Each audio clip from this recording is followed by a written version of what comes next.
Seumpama biji sesawi yang ditanam. Shalom, saudara kasih Tuhan. Selamat pagi kembali kita dalam renungan harian pada hari ini. Dan harapan saya saudara tetap diberkati Tuhan dan sehat, tetap hidup di dalam kekudusan di akhir zaman ini. Pagi ini kita tetap membahas tentang satu topik, yaitu titik bahaya dalam manusia. Ternyata dalam hidup kita ada titik bahaya yang kemarin kita akan jelaskan, bahwa ketika titik bahaya yang pertama adalah ketika manusia ingin menjadi Tuhan. Sama seperti Allah, itu sangat bahaya. Dan pagi ini kita membahas bagian yang lain yang sangat bahaya dalam hidup kita, yaitu yang disebut dengan gagalnya kita beribadah. Gagalnya kita beribadah itu artinya bukan kita tidak beribadah. Kita sudah melakukan aktivitas ibadah, tapi kita gagal beribadah. Jadi saudara kasih Tuhan, itu sangat bahaya. Kita akan lihat beberapa ayat. Kejadian 4 ayat yang ketiga dikatakan, setelah beberapa waktu lamanya, maka Kain mempersembahkan sebagian dari hasil tanah itu kepada Tuhan sebagai korban persembahan. Habil juga mempersembahkan korban persembahan dan anak sulung kambing dombanya, yaitu lemak-lemaknya. Maka Tuhan mengindahkan Habil dan korban persembahannya itu. Pada waktu itu yang disebut adalah ada sebuah kegiatan. Kain melakukan kegiatan, Habil juga melakukan kegiatan ibadah yang sama.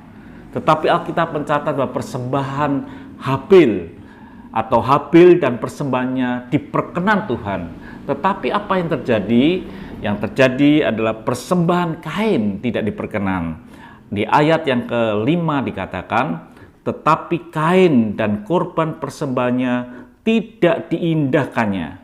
Lalu hati Kain menjadi sangat panas dan mukanya muram. Jadi ada aktivitas yang dikerjakan bersama-sama yang dia lakukan dalam ibadah, tetapi beda. Si Habil dan persembahannya diperkenan Tuhan, tapi Kain dan persembahannya tidak diperkenan Tuhan. Ini juga gambaran di dalam kehidupan saudara dan saya. Kita sama-sama datang dalam sebuah ibadah, nyanyinya sama-sama, memberikan kolekte dan lain sebagainya. Aktivitas dalam sebuah ibadah saudara selesaikan dengan baik. Tapi problemnya, apakah ibadah kita ini gagal atau tidak? Dan kita melihat bahwa ibadah Kain pada waktu itu gagal. Dia tidak diperkenan oleh Tuhan.